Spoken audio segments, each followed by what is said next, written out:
What's up, guys? Today is a new day in the Call of Duty community because, like I'm sure you've already seen, they have announced that they are going to be doing something completely different for the last half of Black Ops and the beginning part of Modern Warfare 3, and that is going to be pay-to-play type. Well, it's not really pay-to-play, more as pay for extra features.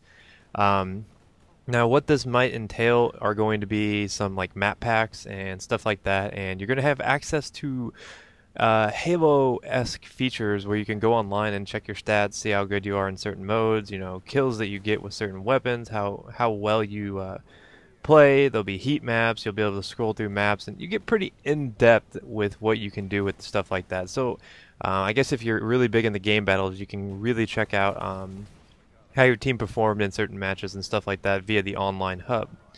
Now, it's going to cost money, but at first they're going to do like a beta testing thing. But I wanted to talk about the money part.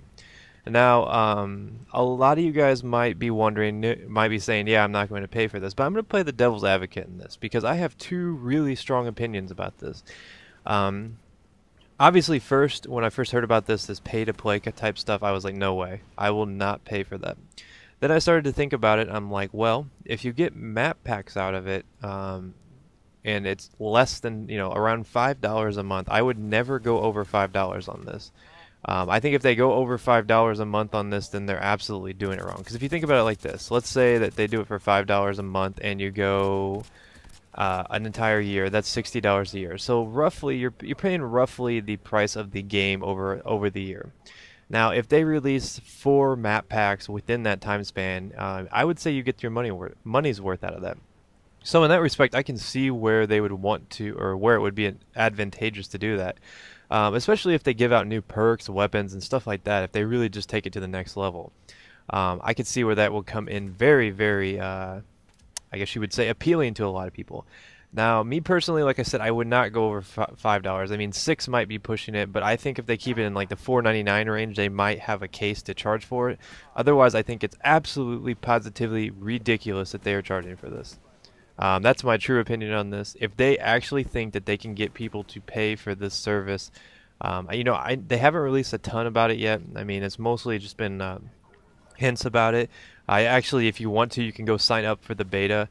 And I think the beta will be for Black Ops, and it's kind of just like a hub that Halo already has. And I just don't see how they can justify charging for something that Halo has given away for free for a long, long time. I mean, that's been around since like Halo 2 maybe. And it's funny because a lot of the features, I guess, that they wanted to put in this whatever you want to call it, Call of Duty Elite Hub thing, is something that was a lot of the features that were present in Black Ops, such as theater mode and stuff like that. So it's basically going to be a hub where you can share videos, much like the Bungie website where you can, share clips, screenshots, stuff like that.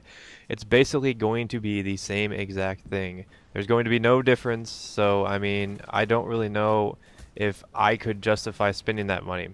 But for now, we don't know a ton about it. I know that you can sign up for the beta, and you will get a sneak peek if they choose you. I don't know how they're doing that. I signed up pretty early, as soon as they launched the website. So that might be something you might be interested in. I will put the link to that in the description, so you guys can go over there and check it out. But far as my ultimate opinion on this pay-to-play stuff, I think it's stupid. I think that it's not really fair to the consumer. I feel kind of betrayed that they would even consider doing this. I know from several business model standpoints it might look appealing to Activision, but here's my problem with it ultimately. You've got Battlefield coming out, and you've had this cash cow that's worked and worked and worked. And basically what's happened is Activision sees people making money off of, YouTube videos, and, they're bitter about that. Even David Vonderhaar made some comment earlier about how there's adverts in front of like all the machinima videos. Well, that's fine. I mean, that's just how it is. I mean, I don't know why he would say that. You don't say that about, like, I mean, if you have a marketing deal with a company, you don't say, like, you expect them to make money off it somehow. I think Activision is a little bitter that the YouTube community can make money off their quote product. But I think what they're trying to do is create their own little community where they can control what's made and make money off the stuff that people make. And I think that's kind of ridiculous, because basically what that does is it kills like the free market appeal to this to the gaming community. It's no longer the same I don't know, it's no longer the same as it used to be. You've kind of evolved into something that's obviously there for Activision to make money, whereas YouTube was there to make, people to have fun, I guess you could say. I mean, not to say you can't have fun on Activision's thing, but when you take away the YouTube aspect of it, which is so accessible to people that just aren't involved in Call of Duty, it really just gets people involved on a much larger scale than what you'll see from this Activision site. I guarantee you this Activision site will fail. If I'm wrong, you guys can feel free to criticize me, because I'm not one to not admit when I'm wrong, but I really just don't see this as going over. Like, I mean, it won't be it's not going to be a failure. Let me say that. It's not going to be a failure, but what it will be is it will not be as successful as they hope it'll be. I mean, people are going to use it. I'll use it.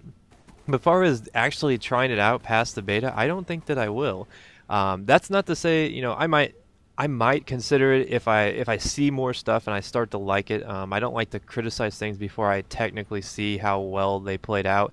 But the things that I'm worried about is the fact that content is now going to be, it's not going to be there forever. You're not going to download it and own it. Basically what it's going to be is you're going to pay the subscription fee, you're going to have access to all this content, and then once you stop paying the subscription fee, you're not going to have access to it anymore. So it really leaves you in a bind.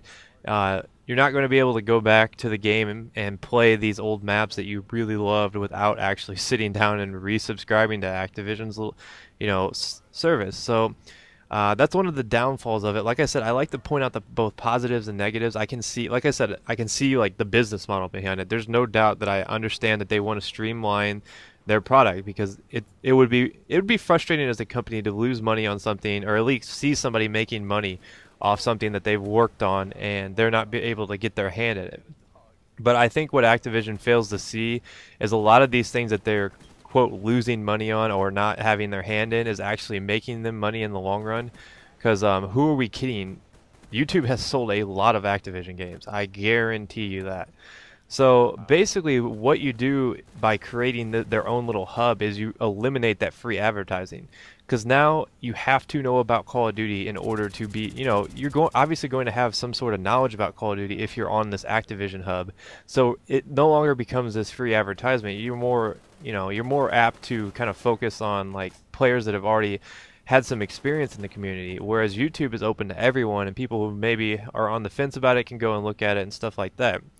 Or just stumble upon it, because a lot of people aren't big gamers. A lot of people aren't going to sit down and watch a YouTube video, and if they do and they like it, YouTube is a better medium to find out about something, just because, like I said, it's more of a free market.